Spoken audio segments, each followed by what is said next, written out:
Hello students, I am Dr. Kiran Mave, your chemistry tutor.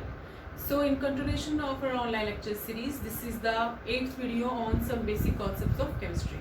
तो हमने last video में क्या सीखा था, परसेंटेज कॉम्पोजिशन निकालना सीखा था और उससे फिर हमने फर्दर क्या किया था, एम्पिरिकल फॉर्मूला निकालना सीखा था। उसके कुछ क्वेश्चन सॉल्व किए थे। ठीक है, आई होप आपको वो समझ में आ गए होंगे।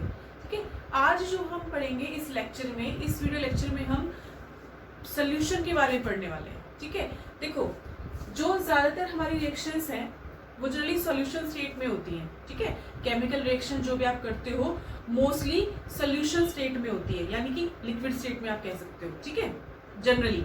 ठीक है, हालांकि आप जब 12th क्लास में जाओगे एक पूरा चैप्टर है सॉल्यूशंस नाम का, उसमें आपको टाइप ऑफ सॉल्यूशंस पढ़ते हो, सॉलिड, लिक्विड, गैसेस, सब टाइप के सॉल्यूशंस होते हैं। ठीक है, तो अब आप यहाँ आपको थोड़ा ब्रीफ आइडिया जस्ट लेना है। तो most of the chemical reaction solution phase में होती है, तो उसमें हम कुछ टर्म्स पढ़ने वाले हैं। ठीक है, जैसे कि mass fraction, mole fraction, molarity, molarity, ये सब। ठीक है, तो हम पढ़ेंगे आज सॉल्यूशंस के बारे में। Just a brief idea. देखिए, सॉल्यूशंस अगर आप पढ़ेंगे, सॉल्यूशन होता क्या है, तो एक डेफिनेशन मैं आपको बता देती हूँ, उसको समझाएंगे फिर डेफिनेशन को कि वो कहाँ से आएगी।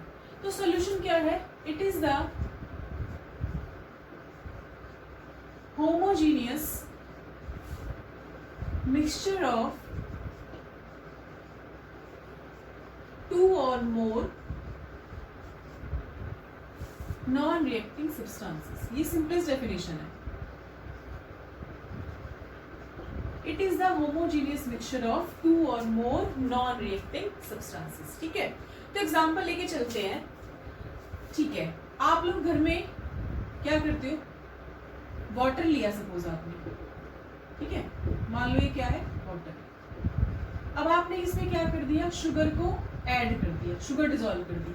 ठीक है, शुगर का पानी बनाते हो ना घर में, जितने भी आपके ये जो आप गर्मियों में ड्रिंक्स पीते हो जनरली, इसमें क्या शुगर वाटर को पहले डिसॉल्व करते हो, उसके बाद अपने टेस्ट के अकॉर्डिंग कुछ और मिला लेते हो। तो हमें ज्यादा आगे नहीं जाना, सिर्फ शुगर वाटर का करना है। ठीक है, तो आपने क्या किया, वाटर लिया, उसमें क्या डिसॉल्व की, शुगर को डिसॉल्व किया, तो ये पूरा डिसॉल्व हो जाएगा, है ना।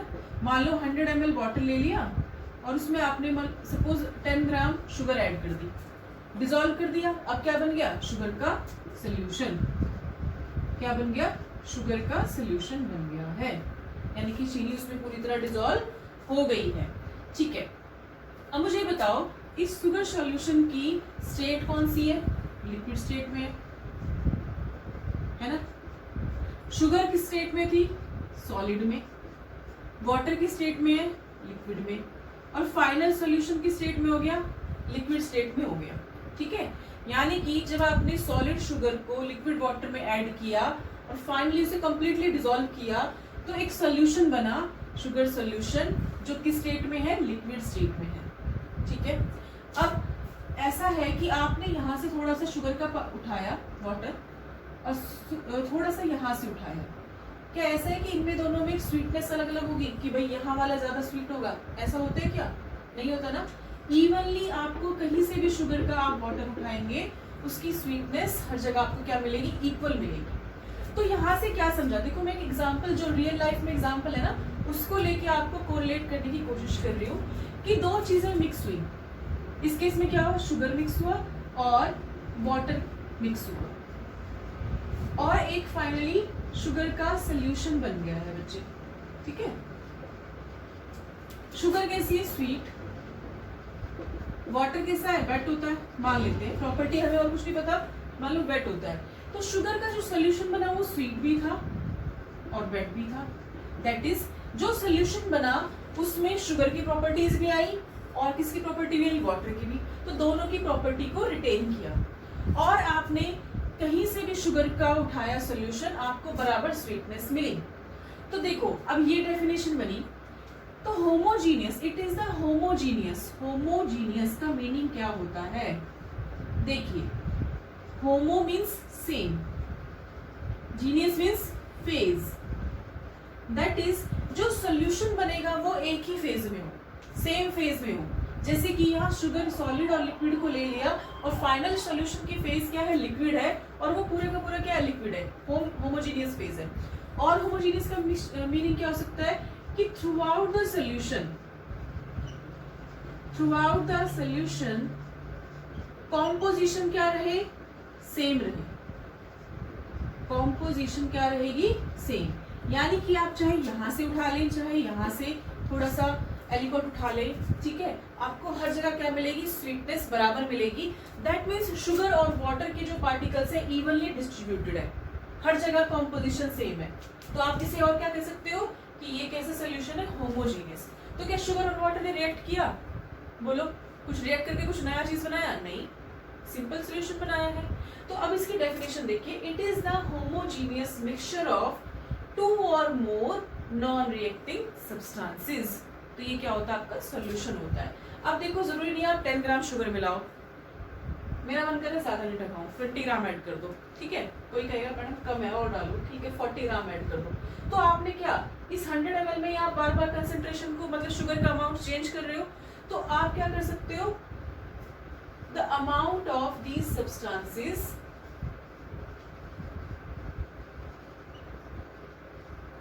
Can be varied to a certain limit. एक लिमिट तक आप इन सब्सटेंसेस की अमाउंट को चेंज कर सकते हो। तो ये होता है आपका सॉल्यूशन, ठीक है। अब आपने यहाँ क्या ऐड किया, शुगर ऐड किया, और क्या ऐड कर दिया, वाटर ऐड किया। तो अब हम शुगर वाटर तो हर बार बोलेंगे नहीं, कोई टेक्निकल टर्म यूज करते हैं, दैट इज साइंटिफिक टर्म। तो एक होता है आपका solute, another one is solvent. Solute and solvent. Solute और सॉल्वेंट, एक सेकेंड, सॉल्यूट और सॉल्वेंट मिक्स होके क्या बनाते हैं, सॉल्यूशन, ठीक है। तो सॉल्यूशन को बनाने के लिए कम से कम एक सॉल्यूट होना चाहिए और एक सॉल्वेंट होना चाहिए, और वो दोनों मिक्स होके क्या बनाएंगे, सॉल्यूशन। इनमें से एक भी गायब है तो सॉल्यूशन नहीं बनेगा। क्लियर हुआ। तो अब आप किसे सॉल्यूट बोलोगे, किसे सॉल्वेंट। तो जो डिसॉल्व हो रहा होता है, डिसॉल्व कौन हो रहा है बेटा, शुगर की पानी, शुगर डिसॉल्व हो रहा है। तो जो डिसॉल्व होता है उसे आप बोलते हो solute, that is which gets dissolve, which gets dissolve, उसे क्या बोलते हो, सॉल्यूट। और जिसके अंदर डिसॉल्व हो रहा होता है उसे बोलते हो solvent, that is in which dissolution occur, जिसमें डिसॉल्व हो रहा होगा उसे बोलते हो आप सॉल्वेंट, ठीक है। जो डिसॉल्व हो रहा है वो सॉल्यूट, जिसके अंदर डिसॉल्व हो रहा है सॉल्यूट, उसे सॉल्वेंट बोलोगे। तो यहाँ sugar is the solute and water is the solvent, दोनों ने मिलके बना लिया solution which is sugar solution. Clear है। और क्या बोल सकते हो, जो कम अमाउंट में प्रेजेंट है, जो कम अमाउंट में प्रेजेंट है उसे सॉल्यूट बोलोगे, which is present in laser quantity. और जो ज्यादा अमाउंट में प्रेजेंट है, which is present more in quantity या मोर इन अमाउंट, उसे आप क्या बोल दोगे, सॉल्वेंट बोल दोगे, ठीक है। तो अच्छा याद कैसे करोगे, सॉल्यूट और सॉल्वेंट, नाम किसका बड़ा है जल्दी बताओ, सॉल्यूट का नाम बड़ा है कि सॉल्वेंट का, देखो काउंट करो, ये इसका नाम बड़ा है सॉल्वेंट का, तो जिसका नाम बड़ा वो भी बड़ा, यानी कि जो ज्यादा होगा उसका नाम भी ज्यादा होगा। तो सॉल्वेंट ज्यादा अमाउंट में लेते हैं इसलिए उसका नाम भी बड़ा है, ये याद कर सकते हो, ठीक है। तो जो लेसर अमाउंट में प्रेजेंट है वो सॉल्यूट है, जो ज्यादा अमाउंट में प्रेजेंट है वो सॉल्वेंट है, दोनों मिलके सोल्यूशन बना रहे हैं। तो इस सोल्यूशन की ही हम थोड़ा ब्रीफ स्टडी करेंगे इस चैप्टर के अंदर, और डिटेल स्टडी कहाँ मिलेगी आपको, जब आप नेक्स्ट क्लास में प्रमोट हो जाएंगे क्लास 12th में, वहां आप इसकी डिटेल स्टडी पढ़ने वाले हैं। क्लियर है, ये वर्ड्स क्लियर हुए। होमोजीनियस का मीनिंग क्या होता है, सेम फेज में होना, ठीक है, सोल्यूशन सेम फेज में होना, ठीक है। और क्या, through out the solution composition क्या रहेगी आपकी, सिमिलर और सेम रहेगी। तो वीडियो पॉज करके इसे नोट डाउन कर लो। अब हम पढ़ने वाले हैं कंसंट्रेशन टर्म्स, ठीक है।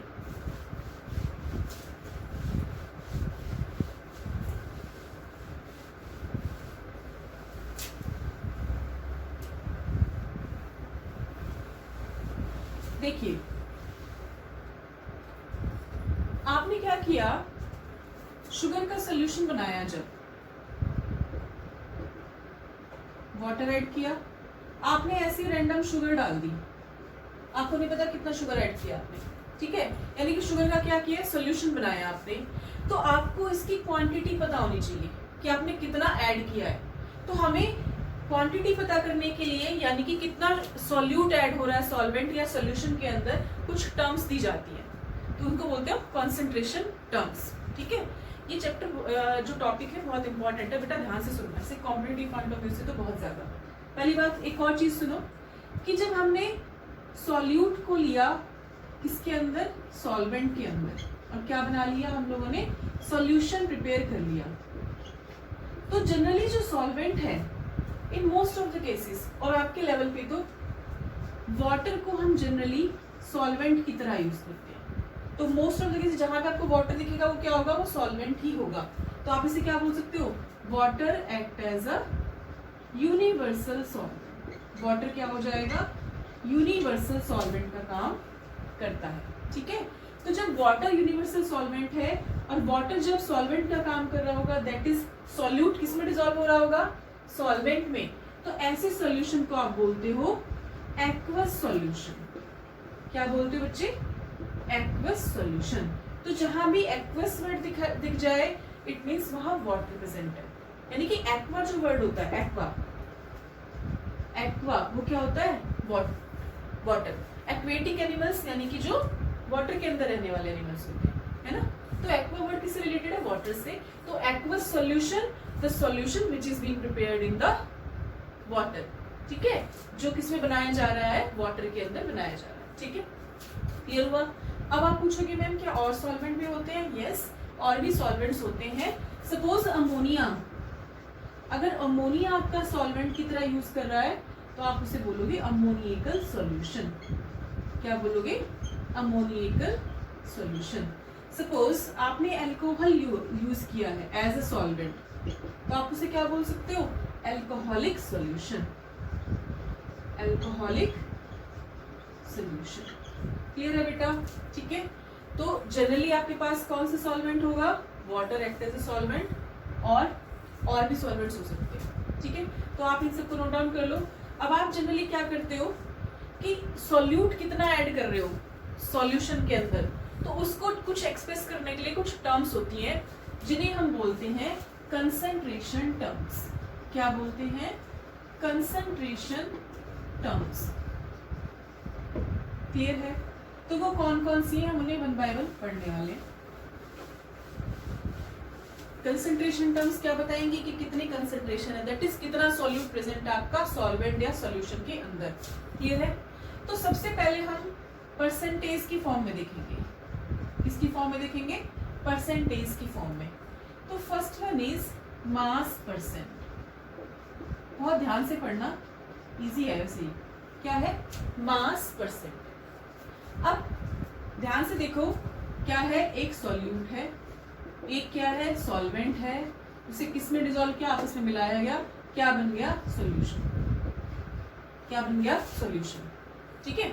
अब देखो, हम सॉल्यूट सॉल्वेंट नहीं बोलते, हम इन्हें कंपोनेंट बोल देते हैं। क्या बोलेंगे, कंपोनेंट। ये कंपोनेंट 1 है, ये क्या है, कंपोनेंट 2, और दोनों मिलके क्या बना रहे हैं, एक सॉल्यूशन बना रहे हैं। तो सॉल्यूशन के कंपोनेंट्स क्या हो गए, सॉल्यूट और सॉल्वेंट। तो हमें क्या देखना है कि चाहे सॉल्यूट कितना प्रेजेंट है सॉल्यूशन के अंदर, ये सॉल्वेंट कितना प्रेजेंट है, उसकी चीज को हम क्या एक्सप्रेस करने वाले, in the form of percentage.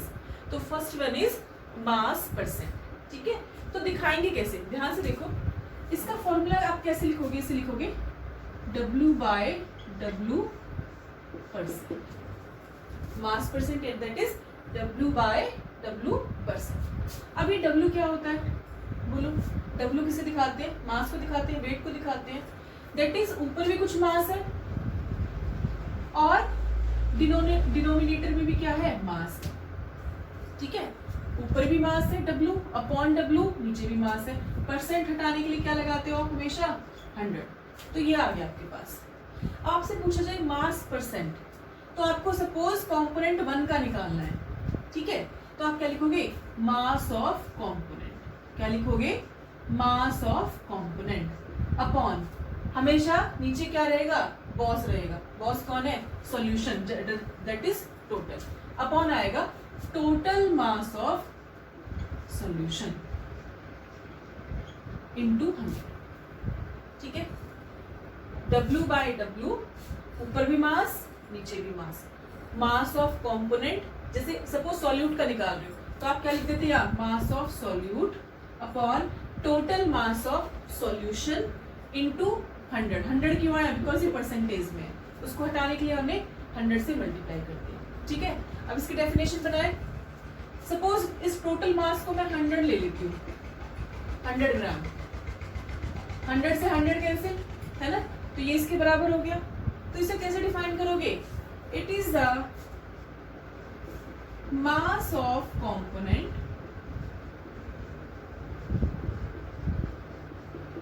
dissolve in or present in 100 gram of solution.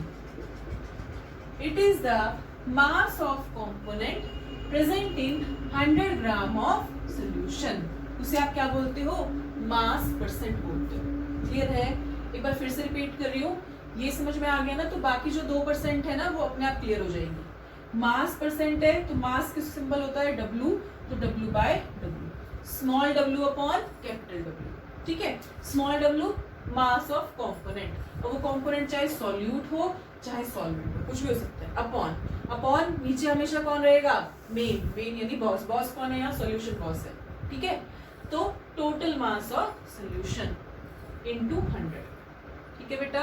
अब डेफिनेशन कैसे बनाओगे, डेफिनेशन बनाने के लिए ना सिंपल वे में करते हैं, इसे 100 मान लेते, कट जाएगा, मत भी मानो, सिंपल देखो, it is the mass of component present in 100 gram of solution।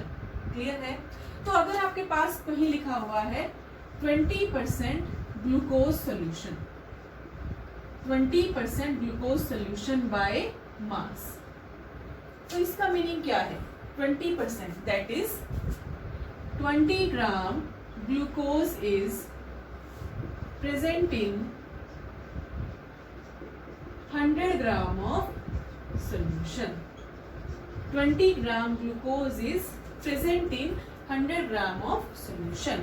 तो अभी कहीं मेंशन नहीं है, दैट इज कौन सा सोल्यूशन है, एक्वस सोल्यूशन, ठीक है। जब कुछ मेंशन ना हो तो मान के चलिए कि वाटर में ही सोल्यूशन को प्रिपेयर किया गया है। तो आपके पास एक ग्लूकोज है, उसको वाटर के साथ मिक्स करके एक सोल्यूशन प्रिपेयर हुआ, ठीक है। उस सॉल्यूशन में 20 ग्राम ग्लूकोज को प्रेजेंट है, किसमें प्रेजेंट है, 100 ग्राम सॉल्यूशन में। तो 20 में कितना आपने सॉल्वेंट ऐड किया होगा, 80, तभी तो 100 ग्राम सॉल्यूशन बना, ठीक है। तो वाटर कितना प्रेजेंट होगा इस केस में बेटा, 80 ग्राम, टोटल सॉल्यूशन कितना बन गया, 100 gram. Suppose you have 15% NaCl solution, 15% NaCl solution.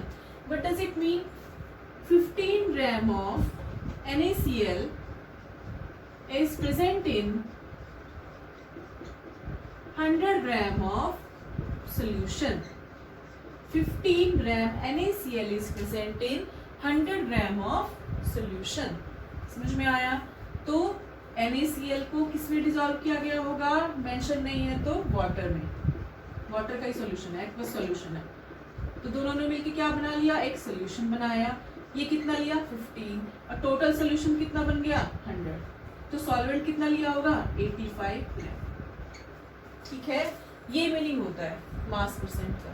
मैं रिपीट कर रही हूँ, मास परसेंट, मास यानी कि W बाय W, ऊपर भी W नीचे भी W, ऊपर भी मास नीचे भी मास। ऊपर किसका मास, जिसका मास परसेंट निकालना है। तो मास परसेंट यानी कि mass of component upon total mass of solution, percent हटाएंगे तो आ जाएगा इनटू 100। डिफाइन करने के लिए इसे मैं 100 मान लो ये 100 है, तो ये भी 100, 100 से 100 कट गया, तो ये किसके बराबर आ गया, मास के। कब आया मास के बराबर, जब सॉल्यूशन का मास कितना लिया था, 100 ग्राम। तो इसे डिफाइन कैसे करते हैं, it is the mass of component present in 100 gram of solution.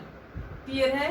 अब कुछ बच्चे या कुछ टीचर्स क्या पहले से क्या कर लेते हैं, पहले डेफिनेशन लिख लेते हैं, वो आपकी मर्जी, जैसे भी आप समझना चाहे। फाइनली आपको आंसर्स आने चाहिए, ये क्या नाम है, कॉन्सेप्ट क्लियर होना चाहिए, कोई भी तरीका बताओ। तो it is the mass of component present in 100 gram of solution. तो अगर आपके पास है suppose you have 20% glucose solution, that means 20 gram glucose is dissolved in और is present in 100 gram of solution. तो 20 में कितना वाटर ऐड करोगे कि 100 सोल्यूशन बन जाए? 80 ग्राम। ठीक है। Similarly 15% NaCl solution means 15 gram NaCl is dissolved in 85 gram of water.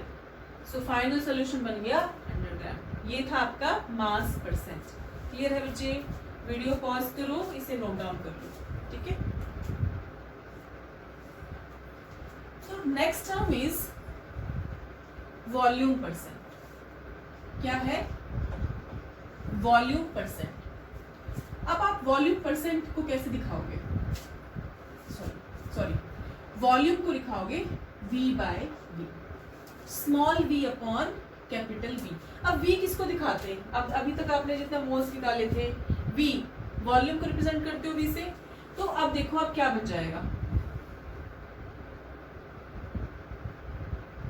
ऊपर क्या है? Small v। स्मॉल कौन है? या तो सॉल्यूट या सॉल्वेंट है ना? That is volume of component. Generally solute का निकालते हैं, तो वॉल्यूम ऑफ सॉल्यूट। और नीचे हमेशा क्या आता है? कैपिटल कौन है? सबसे बड़ा सॉल्यूशन। तो total volume of solution, volume of component upon total volume of solution, percent हटाने के लिए इनटू 100। ठीक है। अब डेफिनेशन क्या करोगे? इट इज द, अब आप मास नहीं बोलोगे, it is the volume of component present इन, नीचे भी क्या है? वॉल्यूम, तो 100 ml of solution. It is the volume of component present in 100 ml of solution. वो क्या हो जाएगा आपका? Volume percent. अब आपके पास सपोज कोई क्वेश्चन है that you have 35% ethanol solution, ethanol in water solution। आपके पास क्या? 35% इथेनॉल इन वाटर सॉल्यूशन है। इथेनॉल का एक्वस सॉल्यूशन है कितना? 35%। इसका मीनिंग क्या है? That 35 ml of ethanol, ethanol यानी कि C2H5OH, 35 ml of ethanol is present in 100 ml of solution, 100 ml of solution। तो आपने क्या क्या लिया होगा बेटा? इथेनॉल, उसमें क्या मिलाया होगा? इथेनॉल के अंदर क्या मिलाया है? वाटर, और एक सोल्यूशन बन गया इथेनॉल का। ठीक है। ये कितना लिया? 35। टोटल सॉल्यूशन कितना बनाना है? 100 ml। अब आप बोलोगे ml क्यों ले रहे हो? बेटा दोनों साइड v है, न्यूमरेटर डिनोमिनेटर दोनों में क्या है? v यानी कि वॉल्यूम। तो वॉल्यूम तो ml में ही होगा ना, ग्राम में तो होगा नहीं, है ना? तो ऊपर भी ml लेना है, यहाँ भी ml। तो दोनों side it is the volume of component present in 100 ml of solution.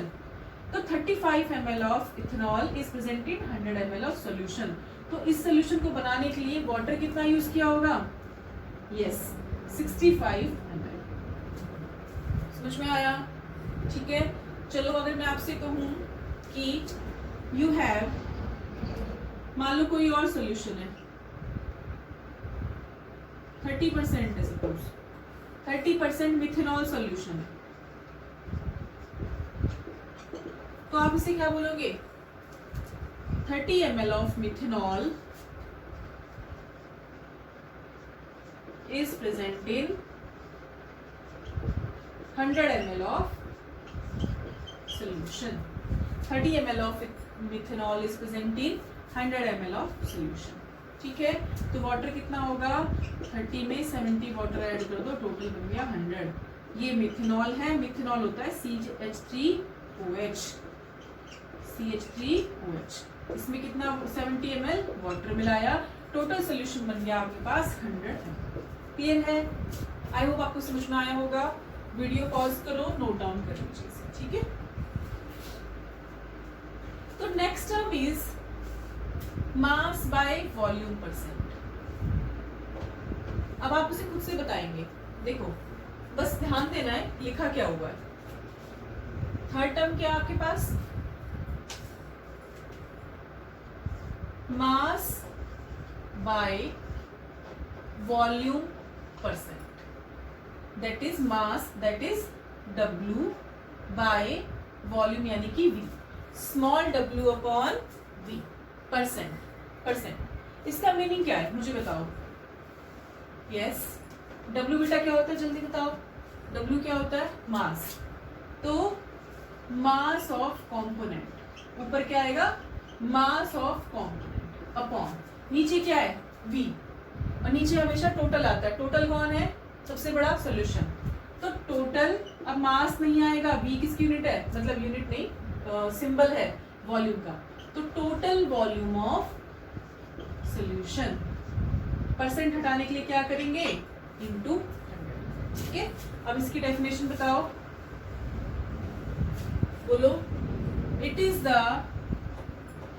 Mass of component, mass of component, और ये किस में होना चाहिए, ग्राम में, प्रेजेंट इन, जनरली ग्राम में होता है, present in 100 ml of solution. ठीक है, समझ में आ गया। अब अगर मैं आपसे कहूं दैट you have 42%, ग्लूकोज नहीं देते इस बार, कुछ और डिजोल्व करवाते, शुगर करवाते हैं। चलो sugar, cane sugar, cane sugar क्या होता है बेटा, C12H22O11, क्या होता है, C12H22O11। और ग्लूकोज क्या होता है, ग्लूकोज बोलो, C6H12O6। ठीक है, तो you have 42% cane sugar solution, और ये किसमें है, वेट बाय वॉल्यूम परसेंट। कैसा है ये, वेट बाय वॉल्यूम परसेंट। तो इसका बताओ क्या मीनिंग होगा इसका, what does it mean. It means 42 gram of cane sugar is present in, अब मैं बिल्कुल बताओ 100 ग्राम लिखूं कि ml लिखूं, वॉल्यूम है ये, तो 100 ml ऑफ सॉल्यूशन। क्लियर हुआ, ठीक है। तो केन शुगर के अंदर क्या है, जब मेंशन नहीं होता तो वाटर ही होता है सॉल्वेंट। आपके पास क्या बन गया बेटा, सॉल्यूशन बन गया। टोटल सॉल्यूशन कितना बना, 100, ये कितना है 42, तो 42 में कितना आपने ऐड किया होगा, 58 ml वाटर ऐड किया होगा। समझ में आ गया, वीडियो पॉज करो, नोट डाउन करो। ठीक है, अब आपके पास नेक्स्ट जो टर्म है वो है मोल फ्रैक्शन। क्या है, मोल फ्रैक्शन।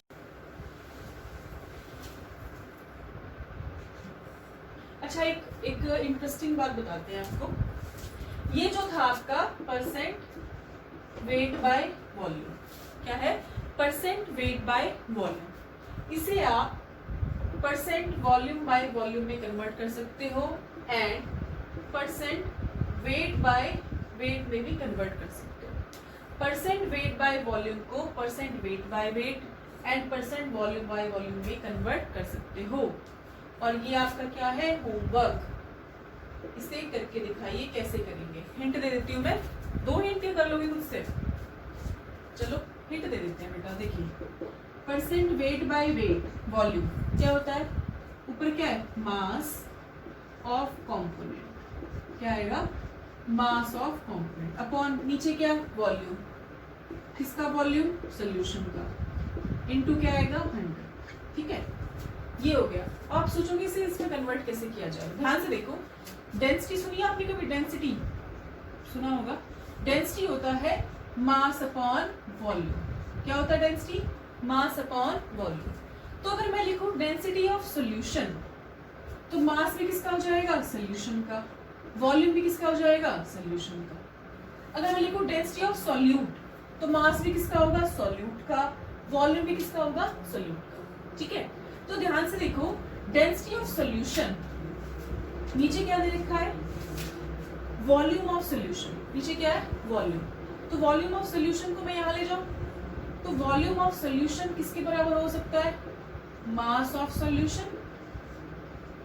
अपॉन, नीचे ले आओ, डेंसिटी ऑफ सॉल्यूशन, है ना। अब इसकी वैल्यू पुट कर दो ना, तो चलो कर देते हैं। Mass of component upon volume of solution को क्या लिख सकते हो, मास ऑफ सॉल्यूशन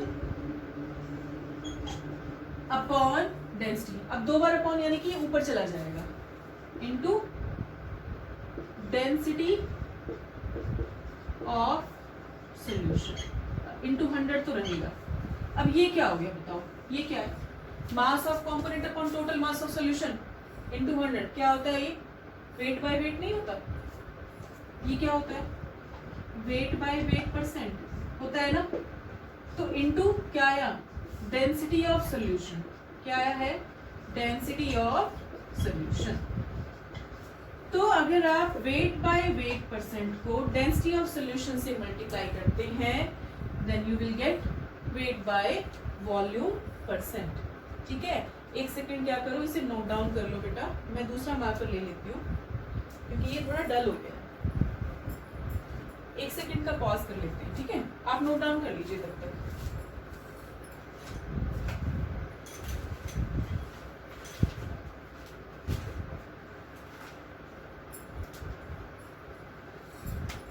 ठीक है, अब सिमिलर मैनर में आप यहाँ देखिए क्या है, मास ऑफ कंपोनेंट यानी कि मास ऑफ सॉल्यूट बोल सकते हो, कंपोनेंट क्या, सॉल्यूट। तो इसका भी तो डेंसिटी होती होगी, density equals to mass upon volume होती है ना। तो density of solute is equals to mass of solute upon volume of solute, है ना। ये अगर सॉल्यूट किए तो ये दोनों भी सॉल्यूट के होंगे। तो मास ऑफ सॉल्यूट को आप क्या लिख सकते हो, density of solute into volume of solute लिख सकते हो कि नहीं, है ना। तो अब देखो क्या करो, पहली बार पहली इक्वेशन में इसको सब्स्टिट्यूट किया था, अब क्या करते हैं, ऊपर वाले को सब्स्टिट्यूट कर देते हैं। तो मास ऑफ सॉल्यूट किसके बराबर होगा, percent weight by volume is equals to, अब मास ऑफ सॉल्यूट की जगह आप लिख देंगे ये volume of solute into density of solute upon, ये सॉल्यूट है बेटा, नीचे क्या है, वॉल्यूम ऑफ सॉल्यूशन, और 100 तो है ही। तो volume of solute upon volume of solution into 100 क्या होता है, परसेंट वेट बाय वॉल्यूम। तो अगर आप परसेंट वेट बाय वॉल्यूम को डेंसिटी ऑफ सॉल्यूट से मल्टीप्लाई कर देते हैं तो आपको डायरेक्टली क्या मिल जाएगा, परसेंट वेट बाय वॉल्यूम मिल जाएगा। समझ में आया कि नहीं, ठीक है, ये थोड़ा एक्स्ट्रा था। ये क्या था, आपकी माइंड की एक्सरसाइज थी, है ना, थोड़ी सी। देखो सिंपल तीनों तो पता चल गई, मास परसेंट क्या होता है, वॉल्यूम परसेंट क्या होता है, मास बाय वॉल्यूम। ठीक है, यानी कि mass of component upon total mass of solution. चलो कंपोनेंट नहीं बोलते, मान लो हम हर चीज किसकी निकाल रहे हैं, सॉल्यूट की निकाल रहे हैं। तो मास परसेंट क्या होगा, mass percent W by W, ऊपर W छोटा यानी कि मास ऑफ सॉल्यूट, नीचे W यानी कि total mass of solution, percent है तो इनटू 100। वॉल्यूम परसेंट यानी कि V बाय V, ऊपर छोटा v यानी कि volume of solute upon total volume of solution into 100। Wait by volume, ऊपर वेट यानी कि मास ऑफ सॉल्यूट या कंपोनेंट अपॉन, नीचे क्या है V, V हमेशा किसका आता है, नीचे वाला टोटल का, total mass of solution into 100। इस तरह से आप तीनों चीजें निकाल सकते हो और आपस में इंटर कन्वर्ट भी कर सकते हो। ये तरीका है, इसे पॉज करो और नोट डाउन कर लो, ठीक है। चलिए नेक्स्ट टर्म है हमारे पास मोल फ्रैक्शन। क्या है बच्चे, मोल फ्रैक्शन।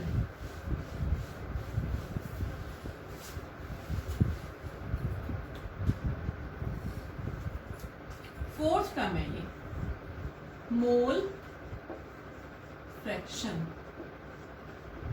देखो इसी के नाम से इसका मीनिंग निकालते हैं, ठीक है। फ्रैक्शन मतलब मान लो ये वाला साइन, यही होता है फ्रैक्शन, है ना, डिवाइड वाला।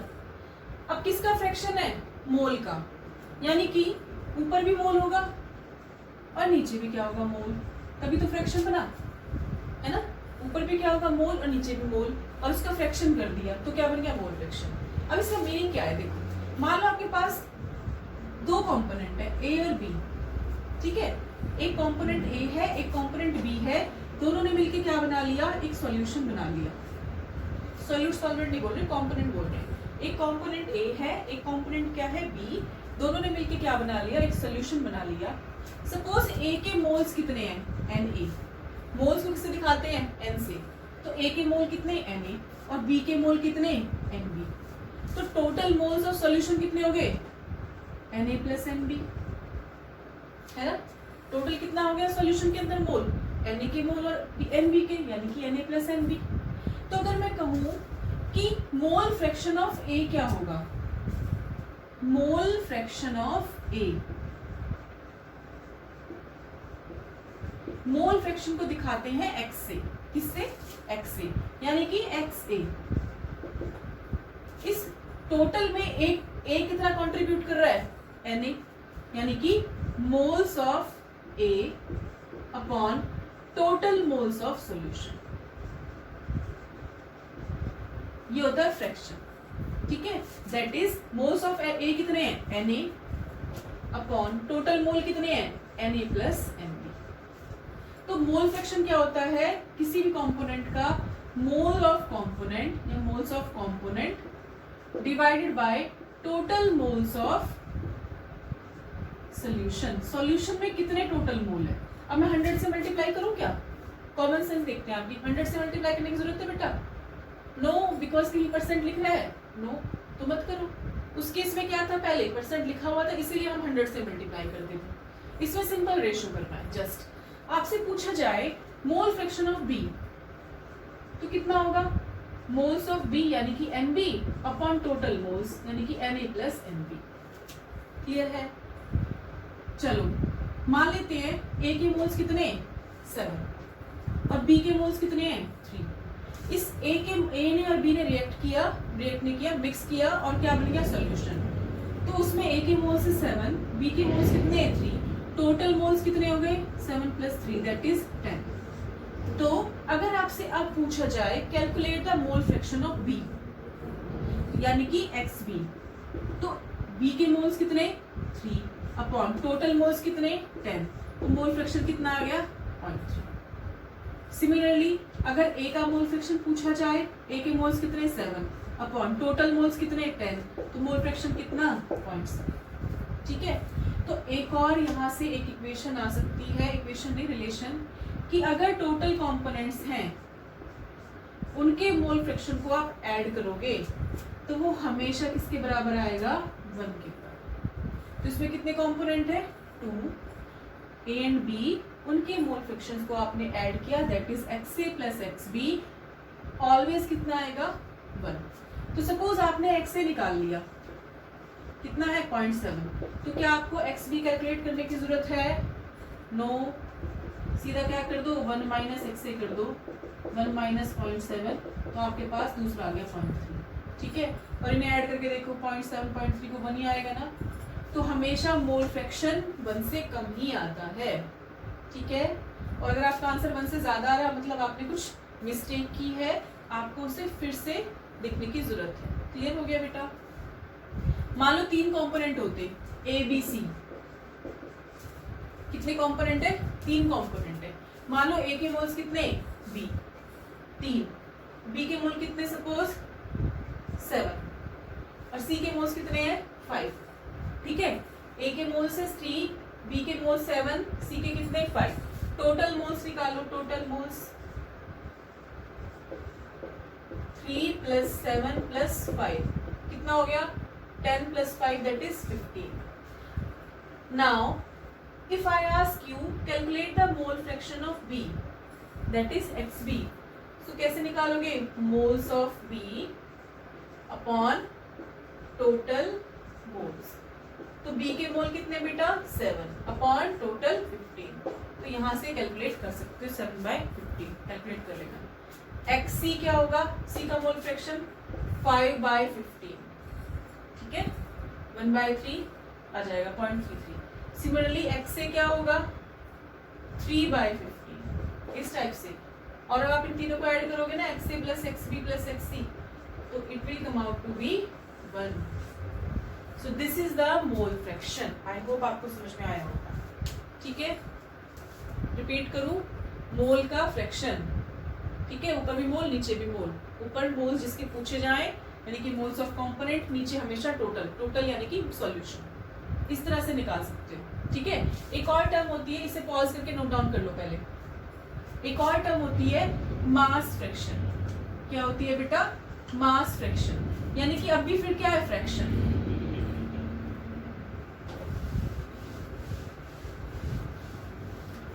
अभी भी क्या है? फ्रैक्शन। तो ऊपर भी मास और नीचे भी मास। मान लो दो कंपोनेंट है ए और बी। अब मैं पूछूं, ए का मास है ma, बी का मास कितना? mb, टोटल मास कितना? ma plus mb। तो मास फ्रैक्शन ऑफ ए क्या होगा? Mass of A that is mass of component upon total mass of solution. Mass of component upon total mass of solution. तो ए का निकालना है तो ma upon ma plus b। इस type से आप निकाल सकते हो, ठीक है। अब एक क्वेश्चन प्रैक्टिस कर लेते हैं ताकि आपको पता चल जाए कितना आता है। चलिए क्वेश्चन लिखिए, calculate the mole fraction, calculate the mole fraction of, calculate the mole fraction of 2.5 gram of ethanoic acid, 2.5 gram of ethanoic acid in 75 gram of benzene, in 75 gram of benzene. ये question है। आपको mole fraction निकालना है किसका? Ethanoic acid का। तो ध्यान से देखो, सॉल्यूशन बनाया जिसमें क्या क्या प्रेजेंट है? एक तो है इथेनोइक एसिड। इथेनोइक एसिड होता है बेटा CH3COH। क्या होता है? CH3COH। इसको किस में डिसॉल्व किया गया? बेंजीन में डिसॉल्व किया और आपके पास एक सॉल्यूशन बन गया बच्चे, ठीक है बेटा। इथेनोइक एसिड को किस में डिसॉल्व किया? बेंजीन में, और एक सॉल्यूशन बन गया है, तो बेंजीन सॉल्वेंट है। तो 2.5 ग्राम इथेनोइक एसिड को 75 ग्राम बेंजीन में डिसॉल्व करके एक सॉल्यूशन बना लिया। और आपको क्या निकालना है? मोल फ्रैक्शन निकालना है किसका? इथेनोइक। तो मान लेते हैं ये XA है, ये क्या है? XB है ना। तो आपको XA निकालना है। XA निकालने के लिए क्या करोगे? आपको मोल्स चाहिए, किसके? Moles of ethanoic acid upon total moles of solution,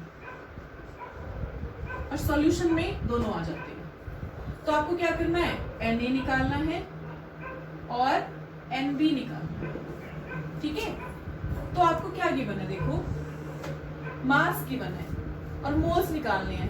तो मास गिवन है, मोल्स कैसे निकालते हो? मास को मोलर मास से डिवाइड कर देते हैं। तो मास अपॉन मोलर मास। मास कितना? 2.5 ग्राम। अब देखो, इथेनोइक एसिड है CH3COH, इसका मोलर मास निकालो। कितने कार्बन? 2 कार्बन, एक कार्बन का 12, तो 2 का कितना? 24, प्लस हाइड्रोजन कितने? 3 + 1 4, प्लस ऑक्सीजन कितना? एक का 16 और 2 का कितना? 32। तो ये कितना हो गया? 60 आ रहा है, ठीक है। एक बार क्रॉस चेक कर लो। कार्बन 2 है, हाँ, 24 + 4 28 और प्लस 32, दैट इज कितना हो गया आपके पास? 60। सही है ये। तो 2.5 अपॉन 60। तो यहां से क्या है आपके पास? इथेनोइक एसिड के मोल्स आ गए हैं। 2.5 अपॉन 60, तो ये आया आपके पास 0.0417। कितना आया बेटा? 0.0417। तो अब आपको क्या करना है? सेकंड क्या है? बेंजीन। बेंजीन होता है बेटा C6H6। क्या होता है? C6H6। ये होती है बेंजीन, है ना। ये 6 कार्बन है और हर कार्बन से एक क्या अटैच है? एक हाइड्रोजन अटैच है। और ये 3 ट्रिपल बॉन्ड्स होते हैं, 3 डबल बॉन्ड्स होते हैं, 3 सिंगल बॉन्ड, और इनकी पोजीशन फिक्स नहीं होती। वो सब तो आप पढ़ोगे धीरे धीरे, ठीक है। तो C6H6, इसका मोलर मास निकालो। कितने कार्बन है? यहाँ निकाल लेते हैं मोलर मास। कितने कार्बन है? 6, एक कार्बन का 12, प्लस कितने हाइड्रोजन 6, एक हाइड्रोजन का 1, तो ये कितना हो गया 72 plus 6 that is 78 molar mass. आपको क्या करना है, मोल्स निकालने हैं, किसके, बेंजीन के। तो आप क्या करोगे, mass of benzene upon molar mass, W upon MW, W कितना है 75 अपॉन मोलर मास कितना 78। तो यहां से आपके पास मोल्स आएंगे 0.961, कितना आएगा 0.961। अब आपको मोलर मास किसका, मोल फ्रैक्शन किसका निकालना है, इथेनॉल दैट इज A का। तो आपको क्या करना है, A के moles upon total mole, A के मोल कितने 0.0417 अपॉन टोटल मोल्स कितने हैं 0.0417 प्लस 0.961, टोटल में तो दोनों आएंगे ना बेटा, तो is equals to mole fraction कितना है आपके पास, ये आएगा 0.0416। जब आप इसे कैलकुलेट करोगे तो कितना आ जाएगा 0.0416। तो अगर इस क्वेश्चन में पूछा जाता calculate the mole fraction of both components, तो देखो कितने कंपोनेंट है टोटल 2, तो जब आपको पता है XA प्लस XB को आप ऐड करोगे तो हमेशा कितना आएगा 1। A तो आपने निकाल लिया कितना 0.041, यानी कि अप्रॉक्स कितना 0.04 है ना। तो आपको B का निकालने के लिए क्या करना पड़ता, सीधा 1 माइनस XA कर दो, इतना लंबा चौड़ा कैलकुलेट करने की जरूरत नहीं है, दैट इज 1 माइनस 0.041। तो यहाँ आपके पास आ जाएगा दूसरे का मोल फ्रैक्शन अप्रॉक्स 0.96 अप्रॉक्स। समझ में आ गया, ठीक है। इस तरह से आप क्वेश्चन को सॉल्व कर सकते हो, ठीक है। तो आज के लेक्चर में हमने क्या सीखा बेटा, परसेंटेज कॉम्पोजिशन तो पहले सीख लिया था, आज हमने मास percent, volume percent and mass by volume percent, उसके बाद मोल फ्रैक्शन निकालना सीखा, ठीक है। तो ये हमने कॉम्पोजिशन पढ़ी थी किसके अंदर, सॉल्यूशन के अंदर, how to calculate the concentration of particular component of a solution. अब नेक्स्ट क्लास में हम इसी को कंटिन्यू करेंगे और 3 मेन टर्म्स पढ़ेंगे, कौन कौन सी, मोलैरिटी, मोलैलिटी एंड नॉर्मेलिटी, वो बहुत ज्यादा इंपॉर्टेंट है। तो आई होप आपको ये वाला लेक्चर समझ में आया होगा, प्रॉपर नोट्स बना लीजिए साथ साथ, कोई डाउट है तो आप उससे पूछ सकते हैं।